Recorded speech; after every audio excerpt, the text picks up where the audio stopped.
just kind of check out everything, how it runs and drives, and just see everything's all intact. Gas gauge works, speedometer works. All you got your lower gauges down here that all work. Other than an aftermarket sun package probably, but they all work. This car drives phenomenal.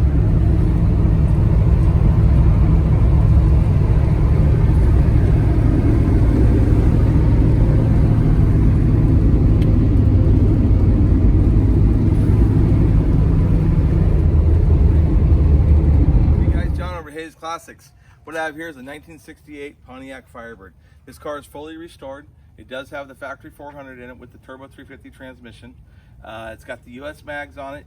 They're the rally lookalikes. 8s in the fronts, 10s in the rears. The car is, like I said, fully restored.